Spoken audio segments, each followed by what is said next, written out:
Welcome to NPTEL online certification course on Pharmacognosy and Metabolic Engineering. This is lecture number 52, where I will discuss biosynthesis of lignans including podophyllotoxins, and then we will talk about the caffeic acid esters, particularly rosmarinic acids and chlorogenic acids, and we will also discuss very briefly about a few metabolic engineering applications with these pathways. Now, let us go to the next slide. So, the concepts that will be covered in these lectures are first the biosynthesis of lignans, and then we will talk about the rosmarinic acid pathway, and once we finish the rosmarinic acid discussion, we will briefly talk about one specific metabolic engineering applications of rosmarinic acid, and then we will talk about the biosynthesis of chlorogenic acid, and then finally, we will end up with several metabolic engineering case studies with the chlorogenic acid pathway. So, if you remember in the earlier classes, I used to show this scheme. So, again I am bringing this particular schematic diagram here. What is showing here that the phenyl propanoid as we are discussing phenolics for the last few classes, and we will continue to do so until the end of the course about the phenolics. So, phenolics basically originate through cyclimate corismate pathway. So, what is showing here cyclimate pathway contributing to the formation of phenylalanine, and this phenylalanine subsequently converted into transenamic acid, and PAL is one of the most important enzymes of the rate limiting enzymes of the pathway, and then this cinnamic acid subsequently converted into other hydroxycinnamic acids, which I have discussed, and then from there different routes originate like lignans. So, lignin pathway I have discussed about the biosynthesis of monolignans, which basically act as the precursor of the lignin polymer, and so what we are going to do here is basically we will talk now about the lignans. So, the lignans are you see C6C3 2, that is 2 molecules of monolignol joins together and form the lignans. So, why we are studying lignan? Lignans are very important compounds. So, they are produced by the plant themselves to defend from various abiotic and biotic stresses, but lignans are very important pharmacologically active compounds, particularly as antiviral as well as anti-cancer agents. So, that is the practical application of studying these compounds, and then once I finish lignans, then we will talk about other caffeic acid esters. So, caffeic acids is like C6C3 and then it joins and then it forms different molecules. Okay. So, phenyl propanoids, monolignals and lignans. Phenyl propanoids are C6C3 units, as you know that this is the C6 and this is the C3 units. Okay. Sorry, this is C6, right, and so this is called phenyl prophenyl, and then what happens, then basically these are the monolignals, which are again C6C3 compounds, and these basically 2 molecules of monolignals joins together and form lignan. So, this is a characteristic diagram, structural diagram of the lignan. So, what you see here, if you look carefully, that 2 monolignal molecules are joining here. One is this one and another is this one. That is why it is called C6 C3 2. Yeah, this is a slight.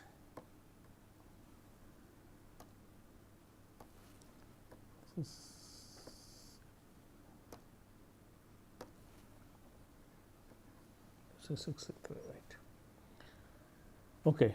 So, this is a typical structure of a lignan molecule, and lignans undergo several modifications leading to the formation of new lignan, nod lignans. We will not go into that details, but just you should know that new lignans or nod lignans are basically derivatives of different lignans.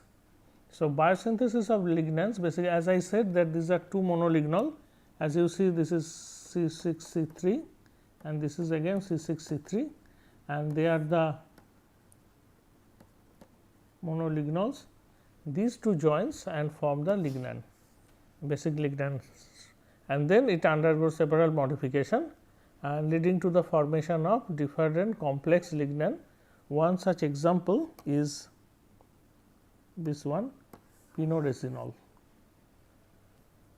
So, as you see here that these two with two different colors, it is made clear that this is coming from one and this is coming from another. Same is true for malognol.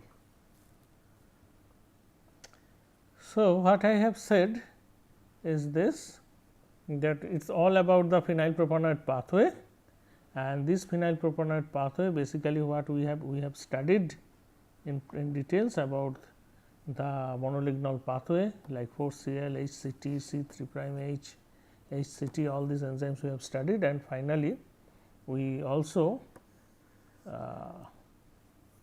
discuss the formation of coniferyl alcohols or synapyl alcohols or paracumaryl alcohols. And these coniferyl alcohols, what is this? That this basically or synapyl alcohol, these joins in n numbers and form the polymeric structure, which is the lignin, but only two such molecules will join and form the lignans. This is the basic difference. I hope with this it is clear. So, what you see here that this coniferyl alcohol by some enzymatic reactions, it makes this intermediate joining, and then ultimately it forms different structures, as I have mentioned pinoresinol is one, and even it can also joins with the lignin molecules as well. Lignans can also join with the lignin molecules as well. Now, what is important point to tell here, that perhaps I have mentioned, if not then I am mentioning now, that coniferyl alcohol is a monolignol. So, that basically by the action of a glucosyl transferase, this should be a GT, it makes coniferin. Coniferin is nothing but a glucose. Okay, I just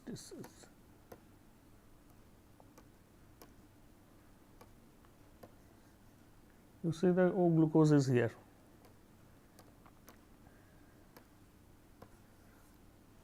So, this coniferin from the cytoplasm, it moves into the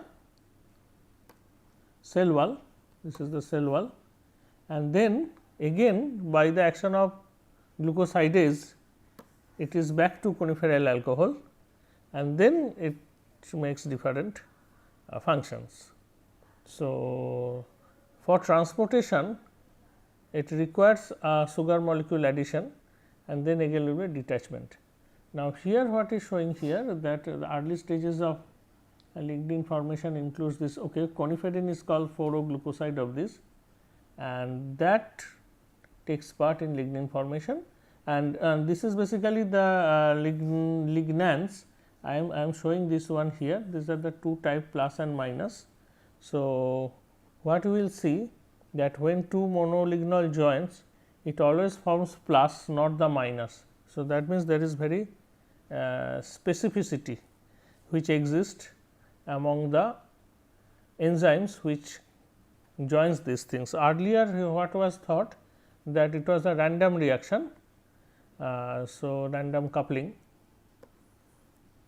CH8 random coupling, but much later this was identified, this coupling was catalyzed by an enzyme which is called dirigent protein. please remember dirigent protein. So, it is a dirigent terms form basically to guide, is a Greek word guide. So, it is a guide protein and which basically oxidase in nature, and dirigent protein basically it joins two monolignons and form the first step of the lignan biosynthesis. So, this is A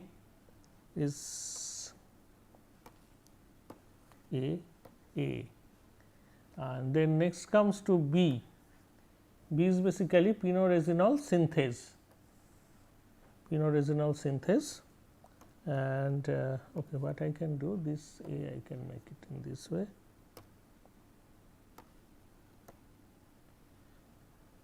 And then the next reaction is C. C is basically C and D are pinoresinol ladecyresinol reductase, ladecyresinol, ladecyresinol. There is a mistake here, so it should be a ladecy. I will be added here. Ladecyresinol. So, pinoresinol converted into ladecyresinol, and then that is subsequently converted into seco-iso-ladecyresinol. So, the enzymes are called pinoresinol ladecyresinol reductase. So, this is this one, and then E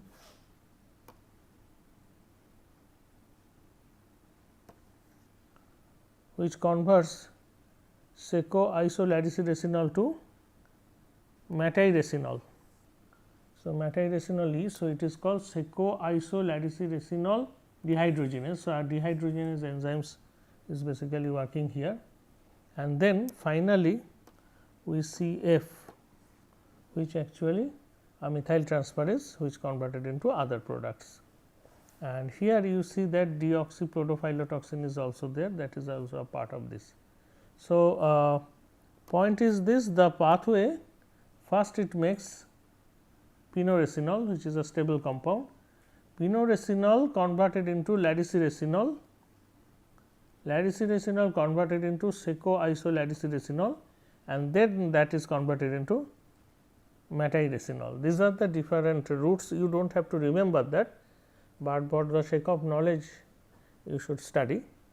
And also you see that here that sesamin in sesame linum. So, that there also this pathway is operating. Next.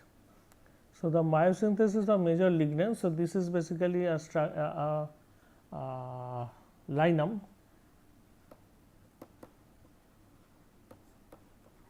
species. So, scientists they explored cell and organ culture in order to make more of these lignans there, in order to study the lignan biosynthesis. So, it is always better to have a culture system, that is why I am showing here. So, again just a revision, coniferyl 2 molecules of coniferyl alcohol makes pinoresinol plus pinoresinol, and that one route may contributes toward the formation of sesamin. Okay. So, this is the sesame is the English name of the plant, that converted into pinoresinol ladecyresinol reductase which converted into ladecyresinol, then again PLR the same another reaction catalyzed with the same enzyme which makes seco-iso-ladecyresinol, and then there is a dehydrogenase which makes methylresinol. And now, this through multiple steps it forms podophyllotoxin, and I mentioned podophyllotoxin as one of the potent anti-cancer drug. So, that is why we are studying lignan, and this pathway has well studied by German groups, including the cloning of the genes and the overexpression and the antisense suppression, but that metabolic engineering applications I am not basically discussing here. Now,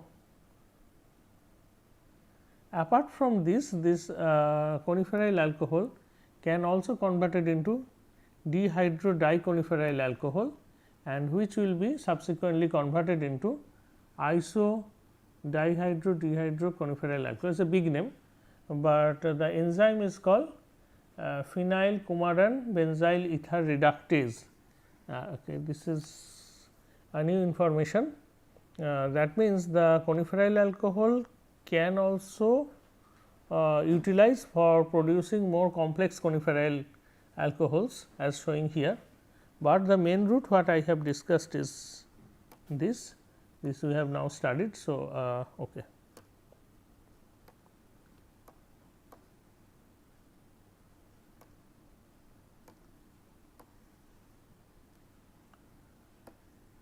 This we have now studied, fine.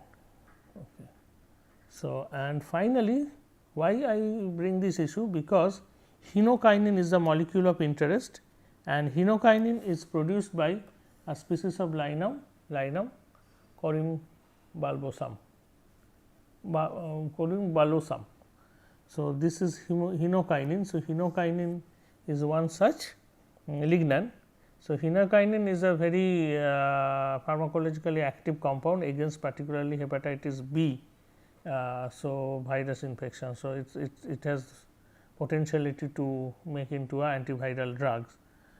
So, this is hinokinin. So, hinokinin biosynthesis has been studied by the German group, and this is an outstanding paper. It was published in Plant Journal, J means journal, and so what is showing here that this is a synthase. So, and then there is a hinokinin synthase, and hinokinin synthase makes hinokinin, or it can also this can also, that is the matyracynol through multiple route it produces hinokinin. One is through this route, another is through this route. Anyway, you need not have to worry about these things, but just to tell you that how complex is the pathway. However, the sesamin is, as I said, sesamin is also formed through this pathway, sesamin. So, sesamin is found in the Linum species, that is well known, and these are the different enzymes which are showing here, like PS is spinoracinol synthase, and so what is and then PLR I have mentioned, SDH I have also mentioned, then PLS is new one. So, this is the PLS, and then PSS is there, then HS stands for hinokinin synthase. So, this is important, HS stands for hinokinin synthase. So, which actually finally the ultimate enzyme for the formation of hinokinin, which is a bioactive compound. So, a few genes of this pathway has been characterized, but not the whole pathway yet. So, now come to the podophyllotoxin. As I have shown that podophyllotoxin originates basically again from this matyracynol. So, podophyllotoxin is basically here, and this is basically matyracynol. So, matyracynol makes this deoxypodophyllotoxin DPT, and that subsequently make PPT podophyllotoxin. Now, the pathway which is shown inside this box, that is particularly operating in this thuja, but not in the others. So, that is why it is showed in this way. Otherwise, this matyracynol can be converted into deoxypodophyllotoxin. Okay. And then this podophyllotoxin will subsequently methylated, and then it forms 6-methoxypodophyllotoxin and so on. And then also at some stage it joins with the sugar. So, you see that the glucoside is also there. So, this is 6-methoxypodophyllotoxin, and then glucose is added. So, it is now glucoside. So, here is the glucose molecule added, and similarly podophyllotoxin can directly convert it into podophyllotoxin 7 glucoside, because it is very toxic. So, it has to accumulate it in the cell, and the molecule must moved into the vacuole, and so that and it retained as a glucoside. So, there will be induction of glucosyl transferase, which joins the glucose and safely stored in the vacuole. So, here is this that this is of more of practical application. So, extraction and semi-synthesis leading to etoposide. So, podophyllotoxin molecule, as you have seen here, this molecule. So, this podophyllotoxin molecule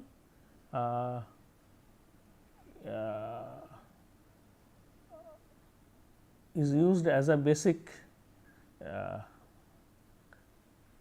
molecule for the synthesis of etoposide. So, what is etoposide? Etoposides are nothing but the modified podophyllotoxin.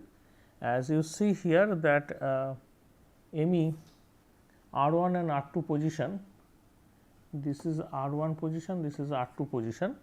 So, in case of etoposide, the methyl and hydrogens added. In case of etophos, one is methyl, another is this hydroxyl added, and in case of teniposide, here one is this ring added and another hydrogen added. So, these are different modified version, semi-synthetic version of podophyllotoxin. All of these have potential to inhibit the cancer growth. So, among these etoposide is the most promising one, and that is synthesized, basically semi-synthesized from the naturally occurring podophyllotoxin. So, that is should be your take home message, but normally podophyllotoxin accumulates in the rhizomes of Podophyllum species. So, like Podophyllum peltatum, this is an endangered plant. You will hardly with a thorough search in few pockets of Himalayan high altitude, you will find this Podophyllum peltatum, and this is a flowering, and there is another plant called Cynopodophyllum hexandrum. Earlier it was called Podophyllum hexandrum. So, that is mostly confined to the China region. So, these are the plants are good source of podophyllotoxin. Apart from that, Linum flavum is a common one, Linum album, then Hyptis suaviolens, a common Lamiaceae plant, is also accumulating podophyllotoxin. Apart from that, Juniperus and other gymnosperms also accumulate podophyllotoxins. So, some natural alternative sources of podophyllotoxins are shown here, like deoxypodophyllotoxin, this is 3, and these are the plants from where these podophyllotoxins or its derivatives can be isolated. But large scale isolation leads to extinction of the plant. So, that is why Podophyllum is a highly endangered plant. So, attempts were made to make cell and organ culture for making podophyllotoxin. A partial success has been obtained, not fully yet. So, with this now I move into the another aspect of this today's lecture, which is basically the caffeic acid esters. So, there I am going to cover rosmarinic acid and chlorogenic acid, both of them are caffeic acid ester. So, what is showing here in this is basically the meta hydroxylation. So, meta hydroxylation is very important, ortho meta para. So, and so what we see here that coumaryl CoA by the HCT, it makes coumaryl cyclimate or coumaryl quinate, and then subsequently by the action of C3 prime H, which add the hydroxyl group at 3 position. So, that makes that makes paracoumaryl esters like caffeoyl esters like coumaryl. So, that means that caffeoyl cyclimate, caffeoyl quinate. So, these are different caffeoyl acid esters. Also the caffeoyl hydroxyphenyl lactic acid, that is also a caffeic acid esters, which subsequently converted into rosmarinic acid. So, all the caffeic acid esters are basically shown here. So, we have discussed about caffeoyl cyclimic acid. Now, if the caffeoyl moiety is joined with quinic acid, not cyclimic acid, then it forms caffeoyl quinic acid, which is called chlorogenic acid. So, chlorogenic acid is nothing but the caffeoyl quinic acid.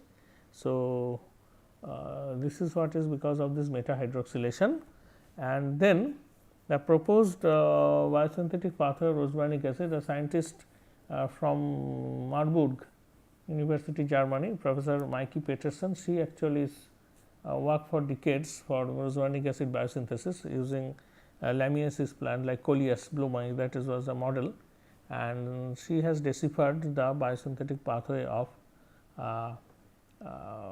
rosmarinic acid using mostly using the cell cultures.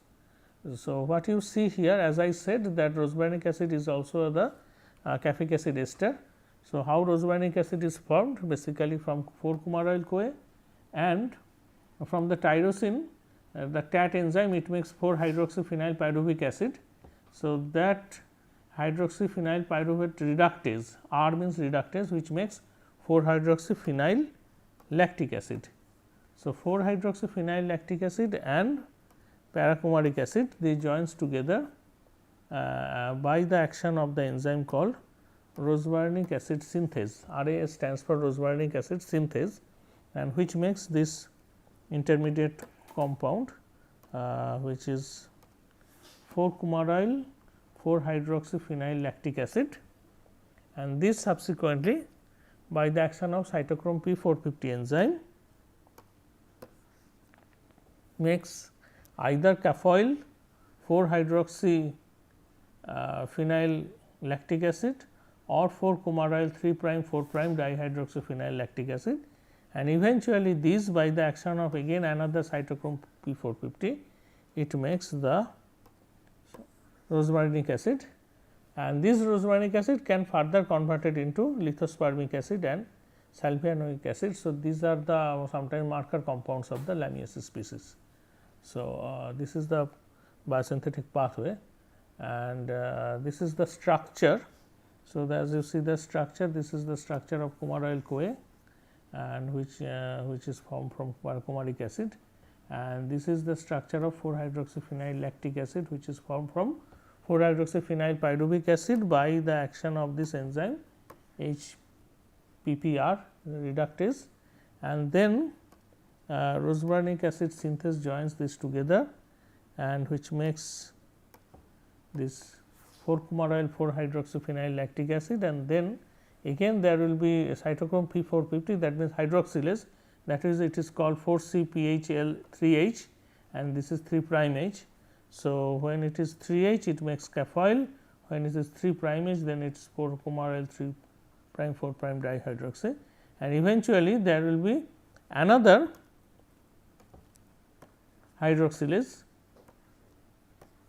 So, this is I have shown another cytochrome P450, and these are all membrane bound enzyme, and eventually that makes the complex rosmarinic acid. So, to basically Maike Peterson's group, they have purified these membrane bound enzymes, and they obtain the N-terminal sequence information. From there basically they design degenerate primer based, and then they clone the genes. So, it is a very tedious process, and they publish these papers in very good journals. So, like Planta or JBC probably. So, for Planta probably I have seen that one. Yeah. So, this is basically an later this is an overview published in the famous journal Phytochemistry by Maike Peterson's group. So, in brief, the biosynthesis of rosmarinic acid is basically through 4-coumaryl CoA and 4-hydroxyphenyl lactate, and eventually rosmarinic acid synthase, and then 2 cytochrome 450 it makes rosmarinic acid. I think it is clear. So, now the next attempt was to make rosmarinic acid in the microbial system. So, yeast was chosen as the model system because it is a eukaryotic system. So, what is showing in the orange is basically the chimeric pathway. So, the orange root are non-existent in the plant. So, this orange root. So, these are the chimeric pathway and through which rosmarinic acid is formed in the yeast system, whereas the black arrows are basically the pathway which is operating in the plant.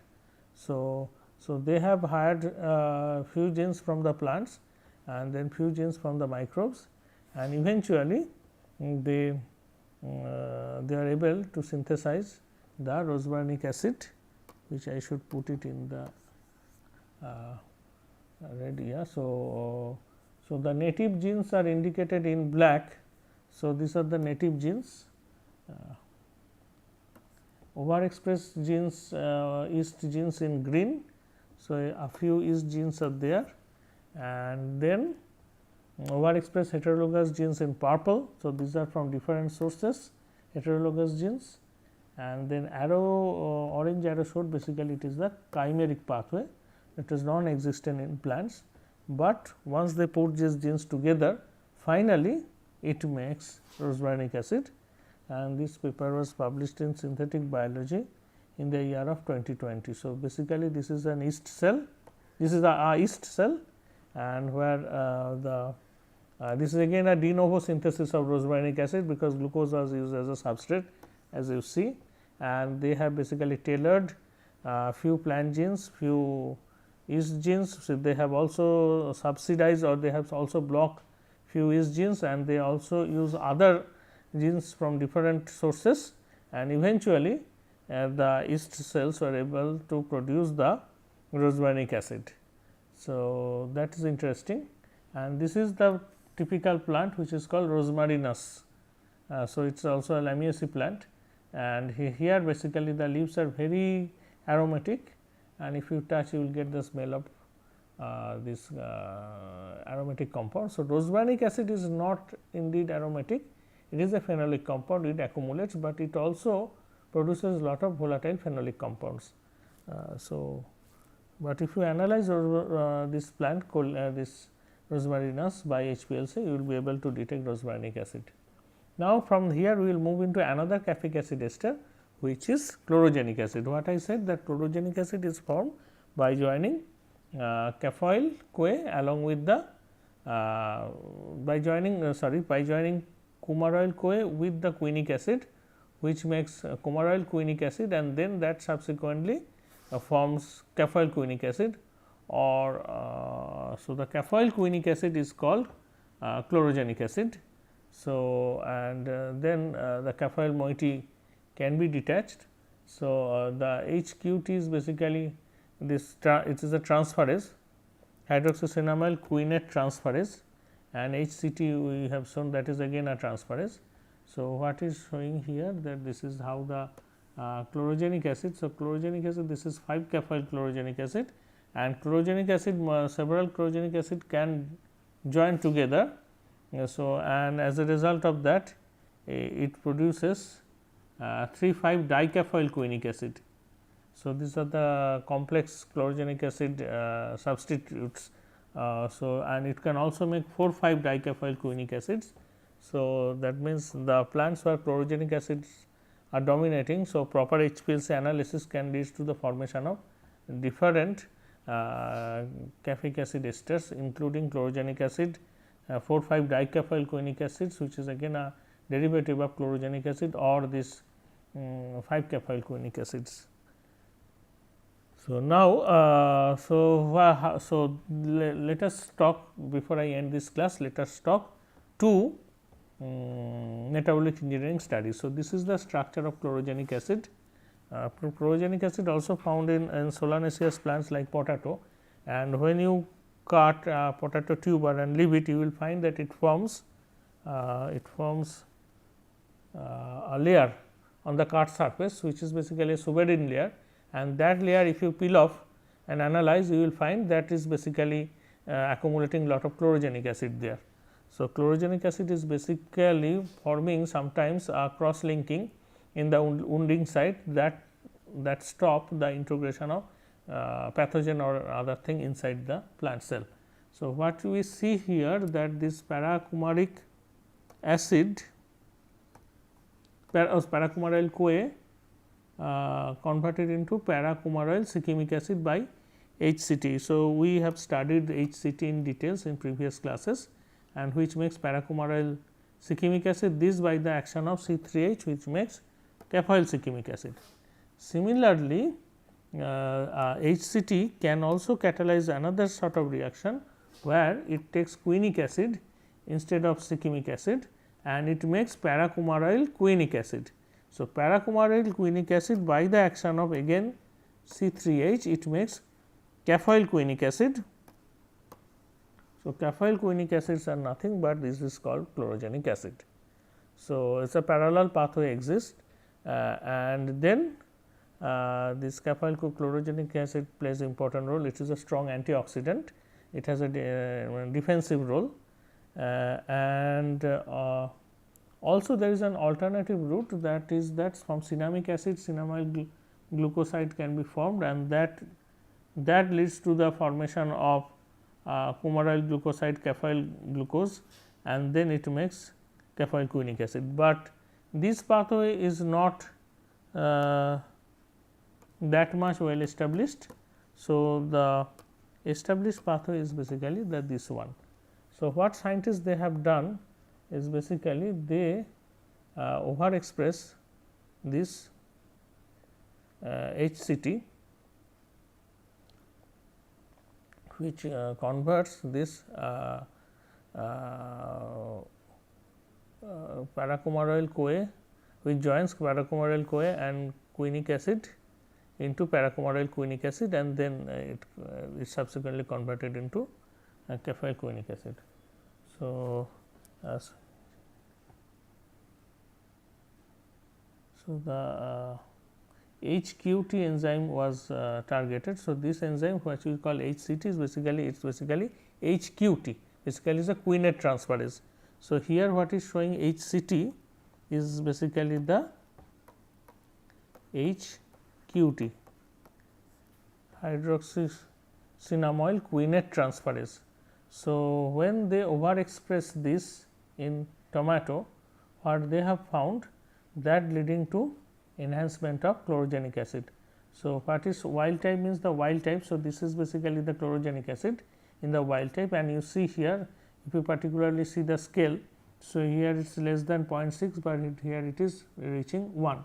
So, almost the content doubled, and not only that, they have also used suppression of this gene, and that leads to suppression of the chlorogenic acid, that I am not showing.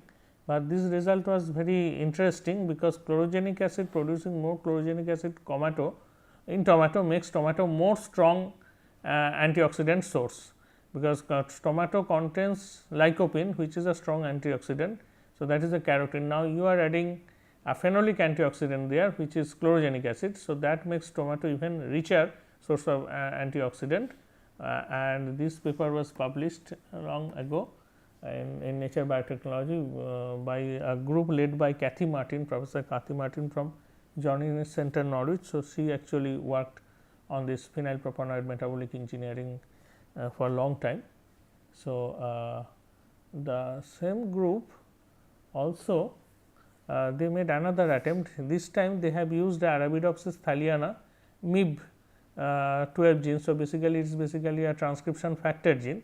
So, they have transferred this gene into tomato, and with an aim to enhance the both flavonol as well as caffeoyl quinic acid, that means both flavonol pathway as well as the chlorogenic acid pathway in tomato.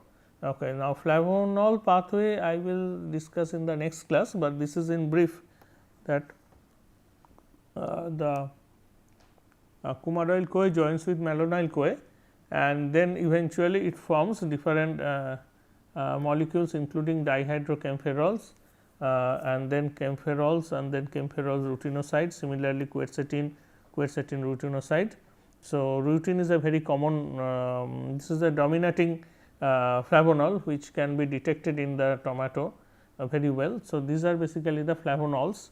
So, quercetin, camphorol, these are the flavonols, whereas the other pathway is this one. So, which we have studied, that is the chlorogenic acid, caffeoyl quinic acid. So, the caffeoyl quinic acid is there, caffeoyl, which is the typical chlorogenic acid, that again by joining with another molecule of caffeoyl CoA, which makes the dicaffeoyl quinic acid, and that further joining of another molecule of caffeoyl CoA, it makes tricaffeoyl quinic acid. So, these are all caffeoyl quinate derivatives, and what they have done actually by overexpressing this MIB transcription factor, that leads to huge synthesis of both flavonol as well as this caffeoyl quinate.